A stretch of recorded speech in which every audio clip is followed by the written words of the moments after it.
Hello बच्चों, welcome to my YouTube channel Jyotish study और मैं हूँ ज्योति गुप्ता।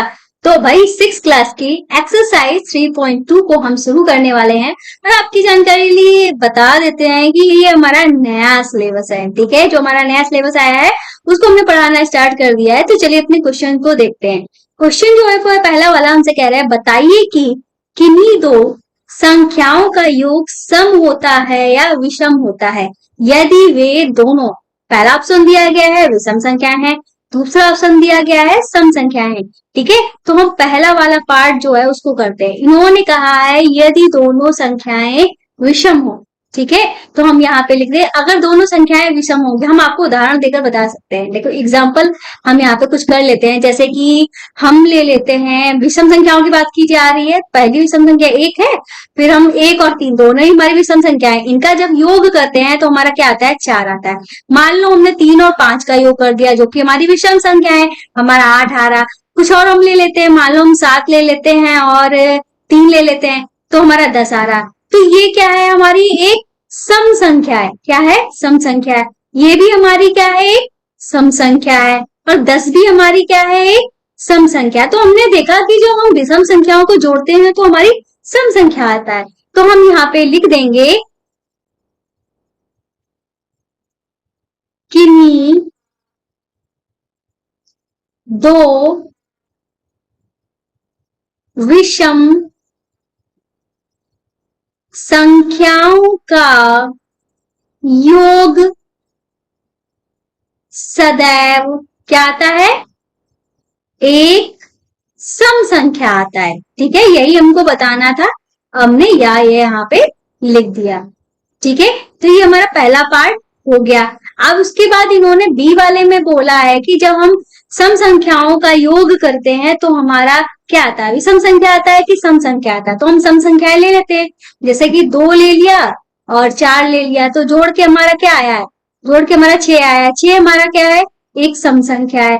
ऐसे ही हम मान लो 4 ले लिया और 8 ले लिया, इनको जब जोड़ते हैं तो हमारा 12 आता है। तो 12 भी हमारा क्या है, एक सम संख्या है।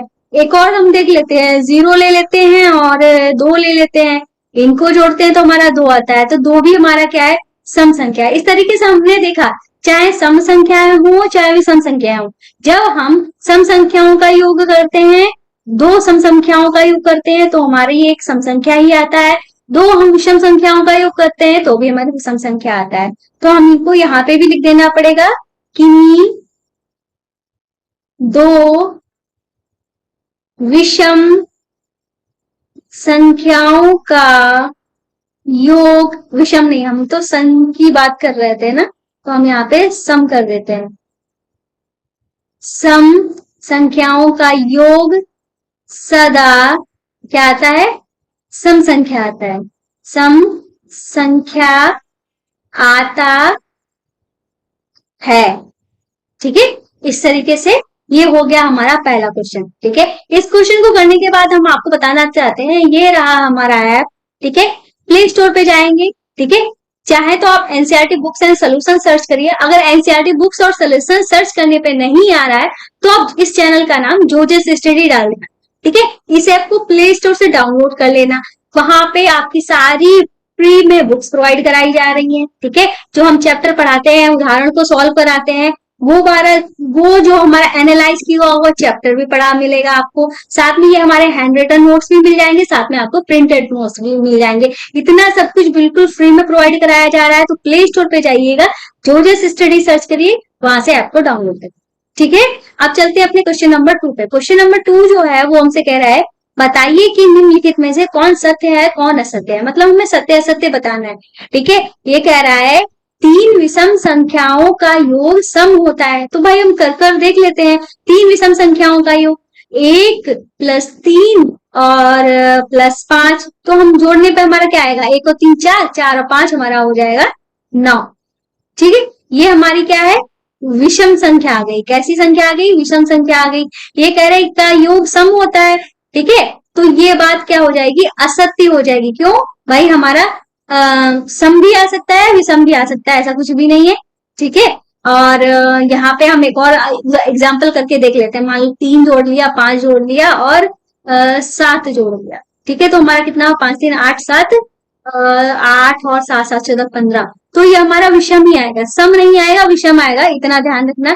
जब हम तीन विषम संख्याओं की बात करते हैं तो हमेशा क्या आएगा, एक विषम संख्या आएगी, सम संख्या नहीं आएगी। ठीक है, अब यहाँ पे चलते हैं बी वाले ऑप्शन पे। ये कह रहा है दो विषम संख्याओं और एक सम संख्याओं का योग सम होता है, तो ये बात सत्य हो जानी चाहिए। देखो भाई, दो विषम संख्याओं की बात कर रहे हैं, मान लो 1 और 3 ले लिया। एक सम संख्या की बात कर रहे हैं, मान लो हमने 4 ले लिया। 1 और 3 4, 4 4 8, ये हमारा क्या हो गया, सम हो गया। एक और एग्जांपल कर लेते हैं, मान लो हमने 3 ले लिया है, 5 ले लिया है, इसमें 2 जोड़ लिया, 5 3 8 और 2 10 हो गया। तो ये हमारा क्या आ रहा है, एक सम संख्या आ रहा है। तो इन्होंने कहा का योग सम होता है, तो बात ये हमारी कैसी हो जाएगी, सत्य हो जाएगी। ठीक है, आया समझ में। अब हम करते हैं अपना नेक्स्ट वाला। नेक्स्ट में क्या है, तीन विषम संख्याओं का गुणनफल विषम होता है। तीन विषम संख्याओं का गुणनफल मतलब 1 गुणे में 3 और गुणे में 5, इनका जो गुणनफल है विषम होता है। भाई 3 5 15, 15 एकम 15, तो ये तो विषम आ गया। कुछ और करके देख लेते हैं, 3 गुणे में 5 गुणे में 7, ठीक है, इसको करके देख लेते हैं।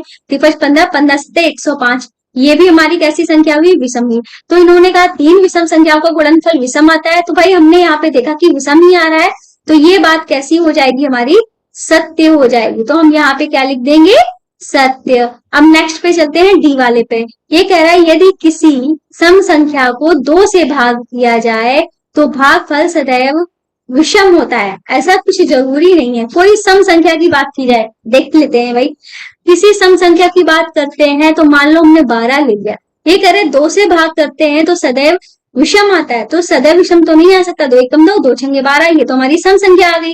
मान लो हमने 14 ले लिया, 14 को हमने 2 से भाग किया, तो ये हमारा 7 आ गया। 2 7 14, भाई सम भी आ रहा है विषम भी आ रहा है, पर ये कह रहे सदैव विषम आता है, तो सदैव तो विषम नहीं आ रहा है, हमारे पास सम भी आता है।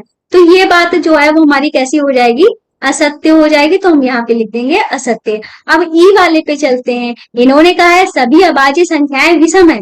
ठीक है, इन्होंने कहा सभी अभाज्य संख्याएं, अभाज्य संख्याएं हमारी क्या कौन कौन सी होती है, 2 3 5 7 अभाज्य संख्याएं, और 9 9 नहीं सॉरी 11। ठीक है, अभाज्य संख्याएं हमारी ऐसी संख्याएं होती हैं जो जिसके सिर्फ 2 ही गुणनखंड होते हैं, एक तो वो खुद होता है, दूसरा एक होता है। पर इन्होंने कहा सारी की सारी अभाज्य संख्याएं विषम है, तो ऐसा तो नहीं है। 2 हमारी क्या है, एक सम संख्या है, तो 2 एकमात्र सम अभाज्य संख्या है। इसका मतलब ये हमारा कैसा हो जाएगा, असत्य हो जाएगा। ठीक है, क्या हो जाएगा, असत्य हो जाएगा। यहाँ पे हम लिख देंगे असत्य। अब यहाँ पे चलते हैं एफ वाले पे। ये कह रहा है अभाज्य संख्याओं के कोई गुणनखंड नहीं होते। भाई अभाज्य संख्याओं के कोई गुणनखंड नहीं होते, ऐसा नहीं है, ये बात इनकी असत्य है। भाई अभाज्य संख्याओं के 2 गुणनखंड होते हैं। ठीक है, ये बार बार मैं गलत क्यों लिख रही हूँ, मुझे भी नहीं समझ में आ रहा है, सा को मैं भूल जा रही हूँ। ठीक है, तो 2 अभाज्य संख्याओं के कोई गुणनखंड नहीं होते। भाई होते हैं गुणनखंड, 2 गुणनखंड होते हैं। ठीक है, एक तो एक, दूसरा वो खुद जिस संख्या का अभाज्य गुणनखंड निकालते हैं। फिर के 2 अभाज्य संख्याओं का योग सदैव सम होता है। भाई करके देख लेते हैं, इसका योग करेंगे तो हमारा 5 आ रहा है, जो कि भी सम संख्या है। इसका योग करेंगे 8 आएगा, इसका योग करेंगे तो कितना आएगा, 7 5 12 आएगा। इसका योग करेंगे तो 11 और 18 आएगा। तो इन्होंने कहा था सदैव सम होता है, तो भाई सम तो आ रहा है, ठीक है मानते सम आ रहा है, पर यहाँ पे 2 और 3 का योग करने पे 5 भी आ रहा है, मतलब सदैव सम नहीं होगा, विषम भी होता है एक बार। तो हम यहाँ पे लिख देंगे असत्य। क्या लिख देंगे, असत्य। अब यहाँ पे चलते हैं, ये कह रहे हैं केवल 2 ही एक सम अभाज्य संख्या है, तो ये बात हमने अभी आपको बताई, तो हमारी क्या हो जाएगी, सत्य हो जाएगा। अब हम नेक्स्ट ऑप्शन पे चलते हैं। ठीक है, नेक्स्ट हमारा क्या है, नेक्स्ट में ये कह रहे हैं कि सभी सम संख्याएं भाज्य संख्याएं, सभी सम संख्याएं भाज्य संख्याएं। तो भाई नहीं, 2 जो है हमारी सम संख्या है पर अभाज्य संख्या है, तो इसका मतलब ये बात हमारी कैसी हो जाएगी, असत्य हो जाएगी। यहाँ पे चलते हैं, ये कह रहे हैं 2 सम संख्याओं का गुणनफल सदैव सम होता है। तो 2 सम संख्याओं का गुणनफल हम कर लेते हैं, 2 की गुणा 4 से करें तो हमारा 8 आएगा, 4 की गुणा 8 से करें 32 आएगा, जो कि हमारा सम आ रहा है। तो ये कह रहे सदैव सम होता है, तो आंसर हो जाएगा सत्य। ठीक है, इस तरीके से हमने एक और दो क्वेश्चन कंप्लीट कर ली। क्या क्लास पसंद आई तो चैनल को सब्सक्राइब करना, वीडियो को लाइक करना। आपसे मेरी हम्बल रिक्वेस्ट है, ठीक है, हमारी वीडियोस को शेयर करना मत भूलिएगा। मिलते हैं भाई नेक्स्ट वीडियो में, तब तक के लिए बाय बाय।